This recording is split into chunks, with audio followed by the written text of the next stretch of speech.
Bonjour à toutes et à tous, bienvenue encore une fois de plus sur notre chaîne YouTube Informatique appliquée. Alors aujourd'hui, nous allons vous parler sur l'initiation à Internet.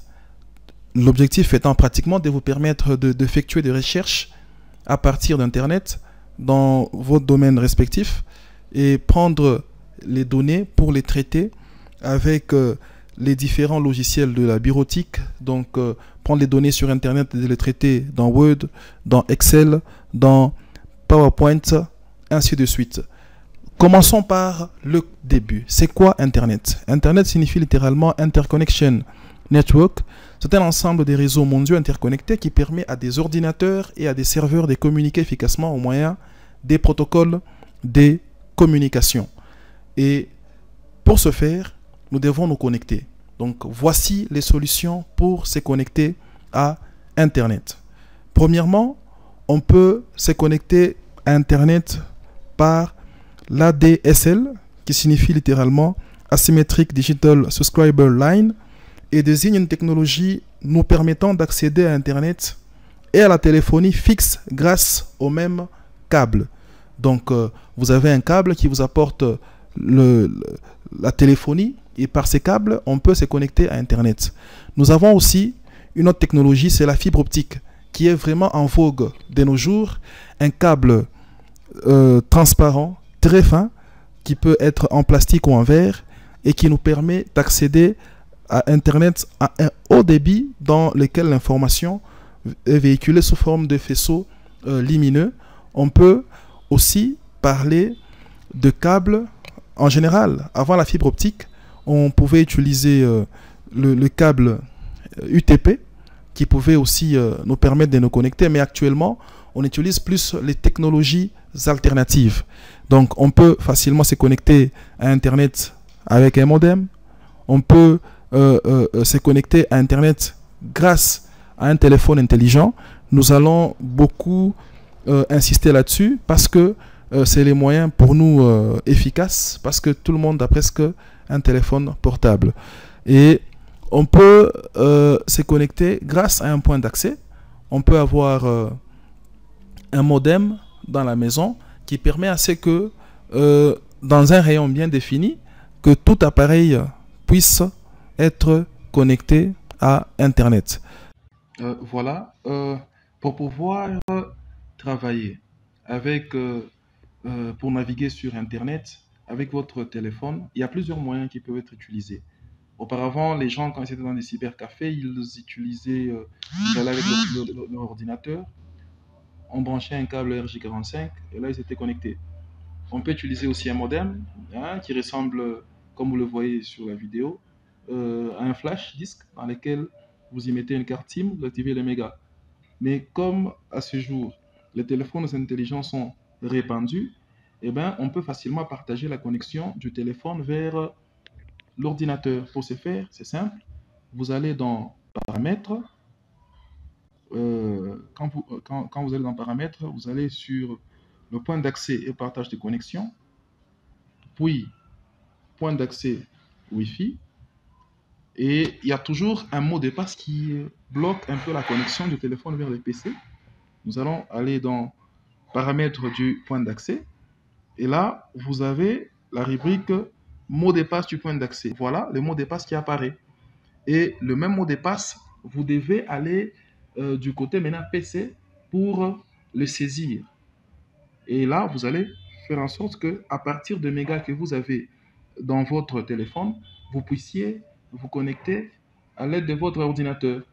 Comme ça, au moins, pour une fois, vous allez vous connecter pour quelque chose d'utile à votre formation.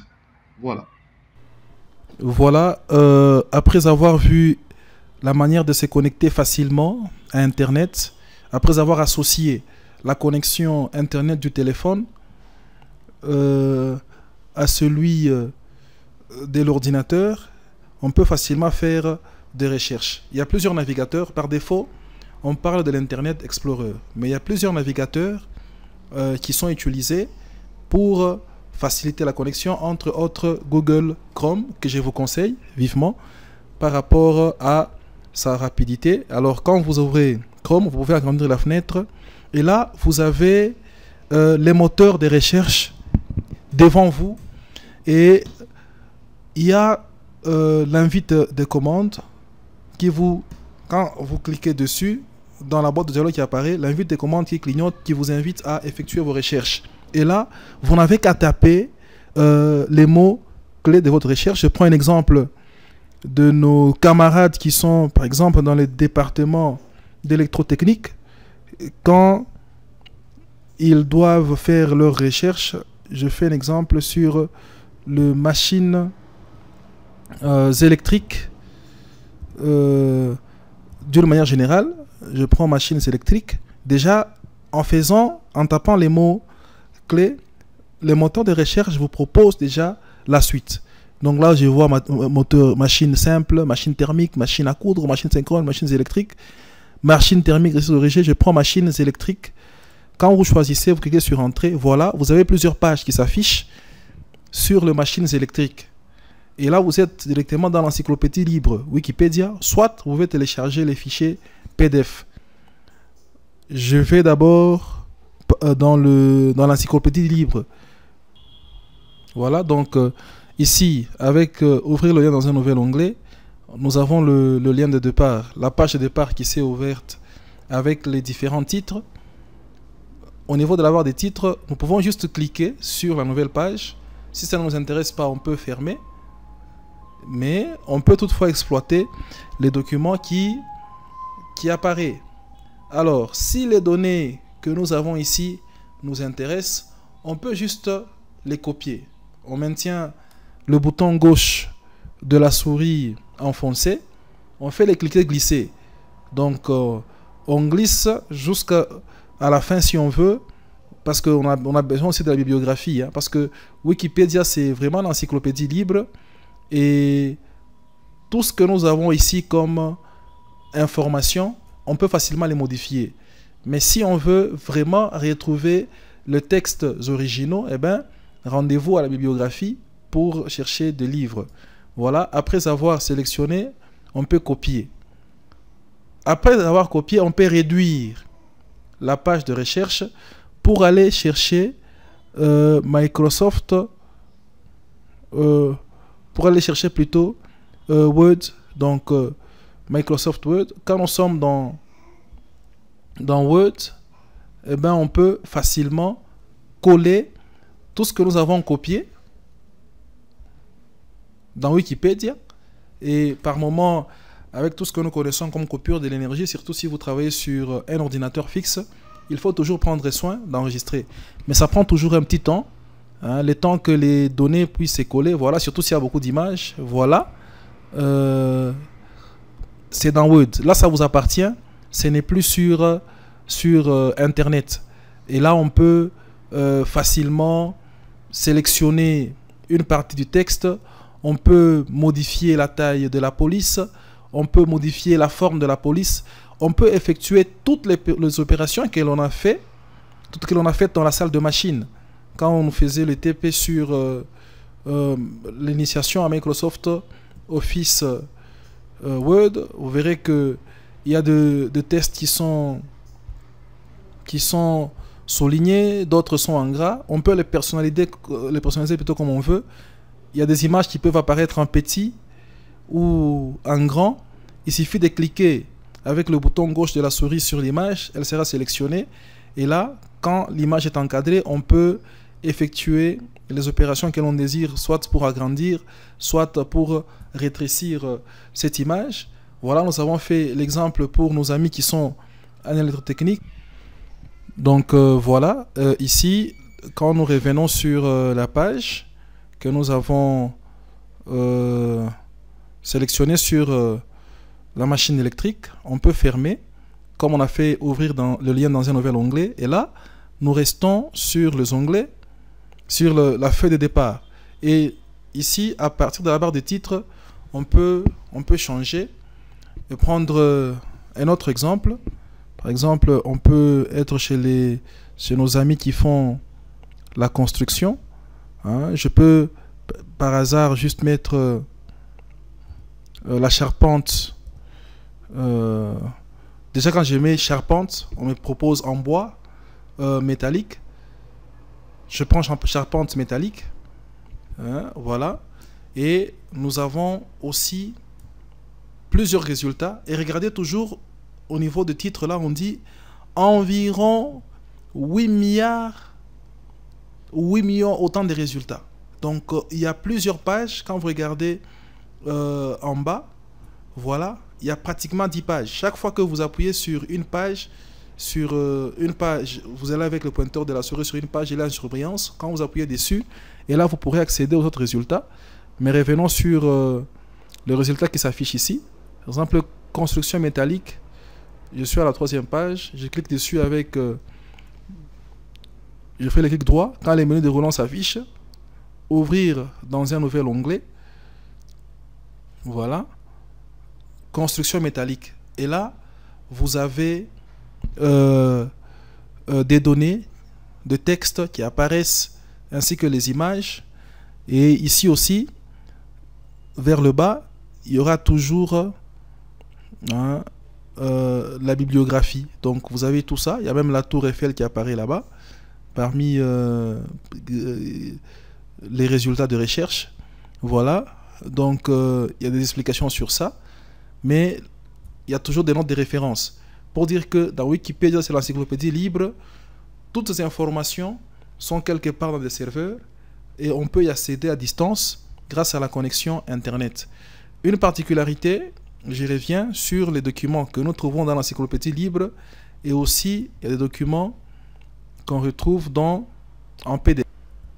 Voilà, dans les moteurs de recherche, on a tapé charpente métallique PDF et quand les résultats s'affichent dans les différentes pages, vous avez PDF à côté. La particularité ici, c'est quoi? C'est que contrairement à ce qu'on a vu, par exemple, je prends ici charpente métallique, un document qu'on ouvre. Voilà, lui, se télécharge directement. On peut l'ouvrir. La particularité avec le PDF, ici, contrairement à Wikipédia, il n'y a pas de publicité. Les documents s'ouvrent directement. Et on peut, quand on a ces fichiers, plutôt, quand on a les fichiers, on peut directement l'enregistrer ou bien les télécharger sur la machine en cliquant sur télécharger. Voilà. Quand vous cliquez sur télécharger, ou bien vous êtes sur la page, vous faites un clic droit, vous faites enregistrer, vous allez sur enregistrer sous. Directement, une boîte de dialogue va apparaître, cours, charpente métallique, procédés généraux de construction, et vous pouvez vous-même choisir l'emplacement. Par exemple, dans mes documents, et vous enregistrez directement, vous allez retrouver ces fichiers dans les documents. Et c'est aussi faisable parce que le navigateur que nous avons utilisé, Chrome, vous pouvez l'avoir sur Play Store, vous l'installez sur votre téléphone et vous faites des recherches sur vos cours. Et les fichiers ici, vous les enregistrez sous format PDF, comme c'était le cas avec les supports de cours. Vous pouvez les lire dans votre ordinateur, tout comme vous pouvez télécharger. Voilà, quand vous cliquez sur télécharger, il va apparaître. Vous pouvez changer, par exemple, ici je peux le mettre dans mes images, juste un exemple, et puis j'en enregistre. Et nous pouvons aussi l'imprimer. Si vous utilisez un ordinateur qui est connecté à une imprimante, vous cliquez sur imprimer directement. On va vous demander la destination de l'imprimante, toutes les pages. Est-ce que vous voulez sélectionner l'une ou l'autre? Les pages impaires uniquement, page paire uniquement, ou bien personnaliser l'impression. Les nombres de copies par page, est-ce que c'est une copie, est-ce que c'est deux copies par page, au cas où vous voulez avoir plusieurs exemplaires. Est-ce que vous voulez imprimer en couleur ou en noir et blanc? Donc vous avez toutes ces possibilités une fois que vous êtes connecté sur Internet. Donc nous avons fait l'exemple pour les électrotechniciens, pour les constructeurs, et on peut le faire dans n'importe quelle option. Donc à partir d'ici, vous pouvez facilement faire vos recherches. Quand vous avez des TP qui vous semblent un peu difficiles, par exemple si je voulais taper algèbre, voilà, je tape algèbre, j'ai algèbre générale, cours PDF, voilà. Je peux taper dans les moteurs de recherche et vous avez des cours qui apparaissent. Donc vous pouvez procéder comme précédemment et ouvrir la page dans un nouvel onglet, voilà, vous avez un document PDF que vous pourrez directement enregistrer sur votre téléphone, que vous pouvez imprimer tel qu'on télécharge le cours. Voilà les explications sur l'algèbre. Vous pouvez télécharger aussi les exercices. Donc, Internet Explorer, c'est un outil qui doit vous accompagner dans votre vie académique pour vos recherches. Même si vous n'avez pas d'ordinateur, vous pouvez facilement le faire sur téléphone. Et nous vous encourageons à utiliser les moyens nouvelles de la technologie de l'information et de la communication pour pouvoir faire de vos recherches. Donc, visualisez cette vidéo chaque fois que vous avez besoin de vous rappeler de quelque chose. Merci et à la prochaine sur notre page informatique appliquée.